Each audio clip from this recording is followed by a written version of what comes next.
Lubak tayo ng tuyo. Ayun o! Ano itong tuyo? 200 ang kilo. Yan, nire-repack ko. 5.20. 5 piraso, 20 pesos. Sa kalahating kilo, 100 pesos sili ko, tutubo ako ng 40 pesos pag nire-repack ko. Yan. Sorry mga sorry. Pinagkagana sa pag-repack. Saka, para tumanda ng ating dried fish, inilalagay ko siya sa freezer para hindi siya bumahay. Kasi pag nirepack mo siya, binuhol mo, pag hinang ko lang to, sigurado hindi ko aabot ng isang linggo mabahay. Kaya ginagawa ko, pinag-freezer ko po.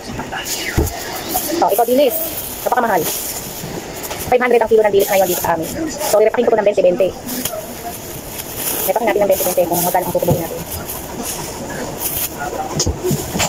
Siyempre, kaga lang. Para may tubuin. Hindi ito pinong dilis, medium size. Hindi pa ito yung pinakamahal. Yung malinaw ay 700 ang kilo. Ito ang mahal. So, ganito lang yung afford natin. Kapaya lang din ng tig-20. Pag nagmahal ka na kasi, hindi na nabili. Ganito lang tig-20. Hindi madami na din. Pwede na isang kainan.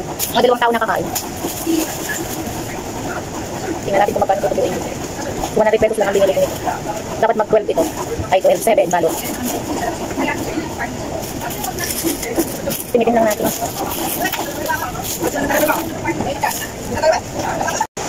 Daming ano. Ang daming patalastas.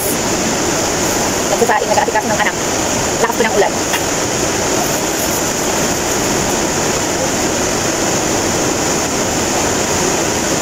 So, lakas ng ulan. Mag-beer gold pa ako mamaya. Ano naman ulan.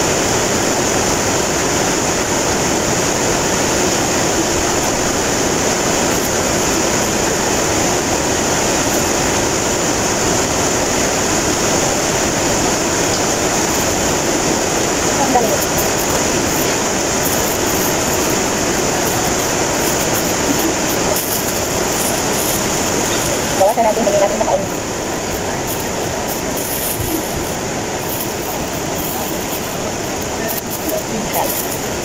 Ito yung nagawa natin.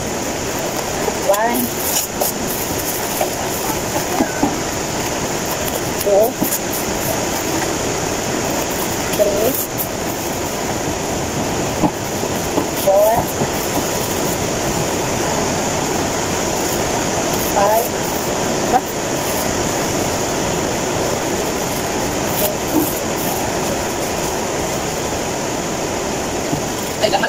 7. Yes. Naka 7 tayo. 1, 2, 3, 4, 5, 6, 7. Okay. Diba? Nalagay natin dito. Siguro bitaw lang siya ng 15. Sa 15 may tupo na. Ay, tupo na. Sayang hindi ba natin?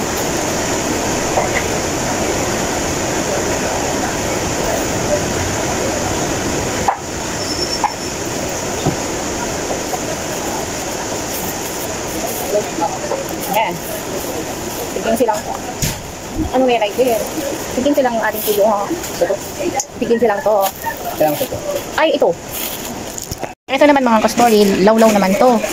220 ang kilo. Ay, 220, 250 ang kilo.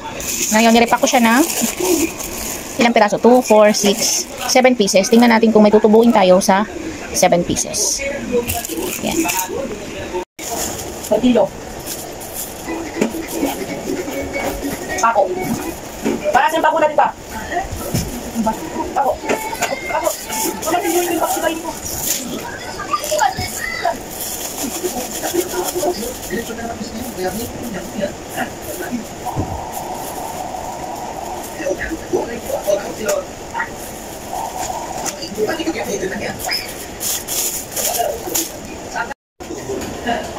So, ito na mga ka-story. Natapos na natin. Ilang peraso? 20. Bilangin natin. 1, 2, 3,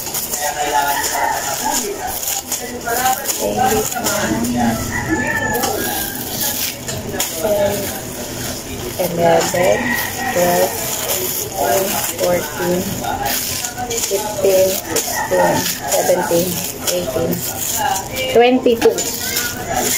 Naka 22 balot tayo. Ang benta ko nito ay 20 pesos. So, ang puhunan natin ito ay 250.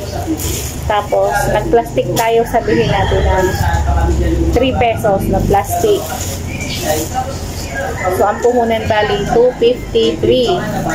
So, nakagawa tayo ng 22, magiging 440. 440 minus 253, magkano? Ha? 187. Tama ba? Bali, 187 yung ating tinubo. Eh, yung plastic. So, ayun mga kastol. Malaki yung tubo natin. Malaki talaga ang tinutubo pag nire-repack. Ito sa per kilo. So, ito lahat yung ating tuyo. Ilalagay ko na siya sa freezer. Yan. Lalagay na natin sa freezer. So, ayan na yung ating mga tuyo. Nasa freezer na siya.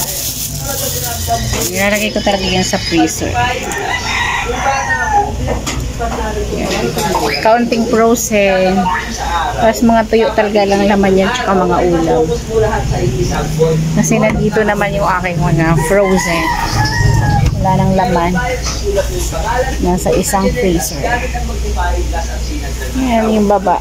Soft drinks. Frozen.